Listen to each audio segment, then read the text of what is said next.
O Senhor esteja convosco, Ele está no meio de nós. Proclamação do Evangelho de Jesus Cristo, segundo Mateus.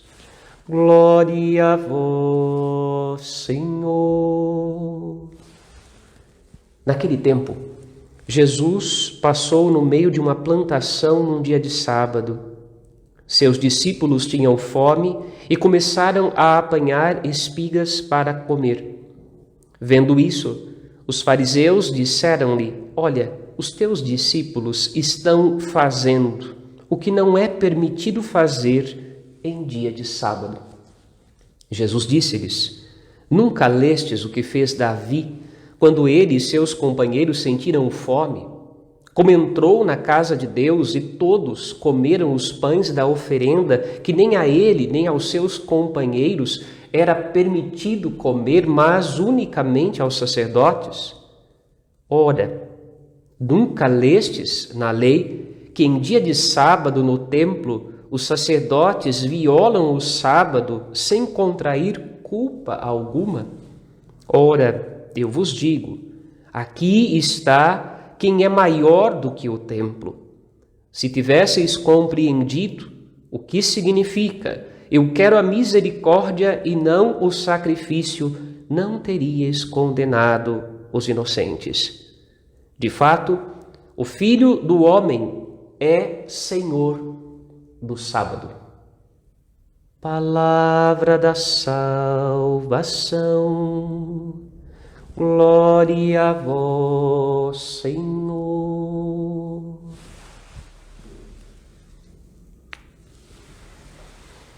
Que as palavras do Santo Evangelho perdoem os nossos pecados. Meus irmãos queridos, minhas irmãs, a nossa vida é feita de muitas incoerências.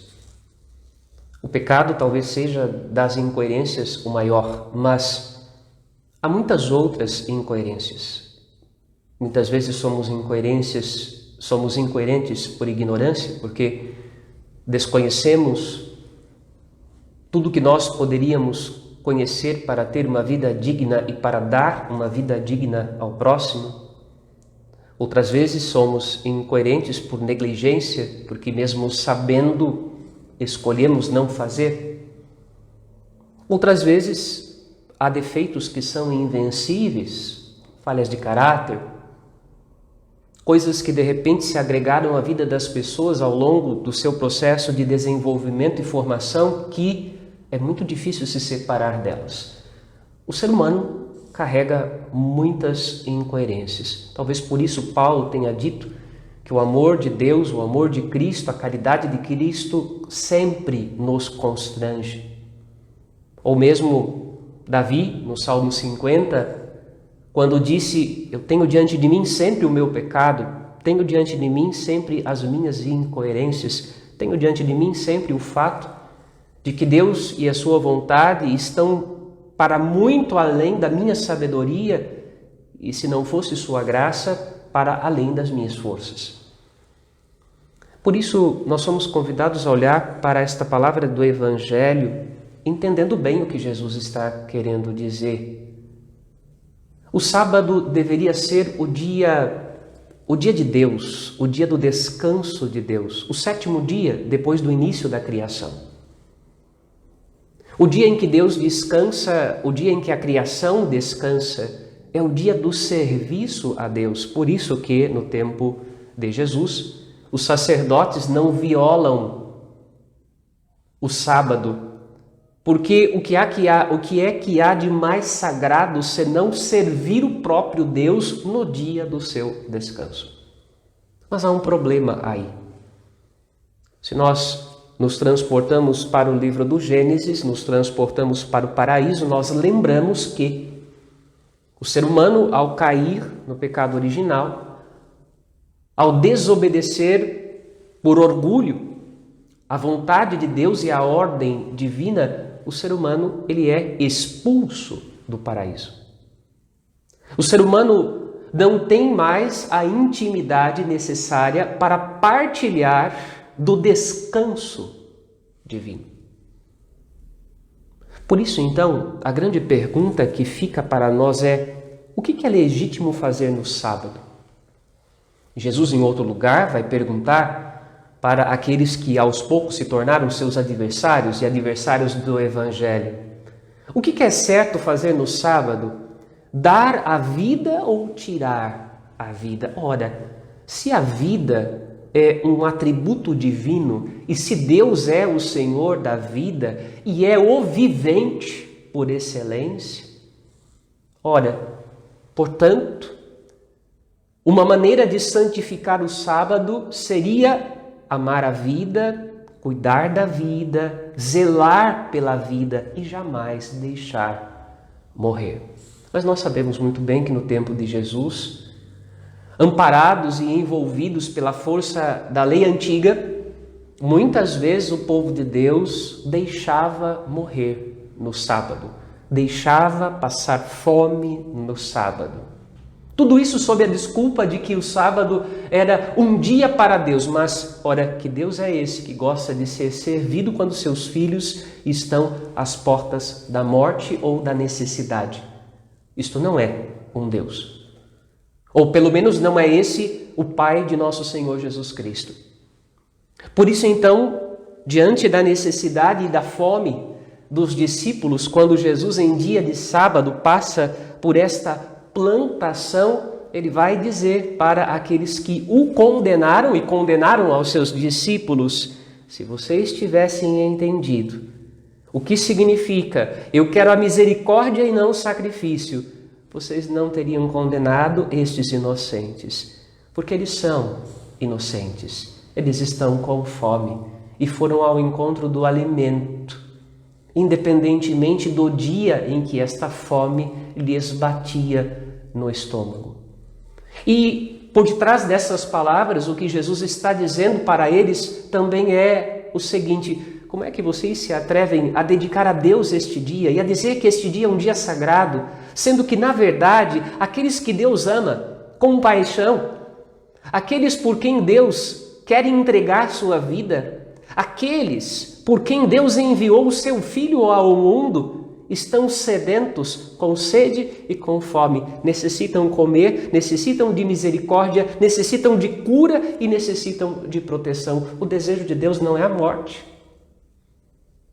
E se de repente alguém em nome de Deus mata, erra, porque a Escritura grita diante dos nossos olhos que o desejo de Deus não é o sacrifício dos seus filhos. Ouvimos isso na primeira leitura.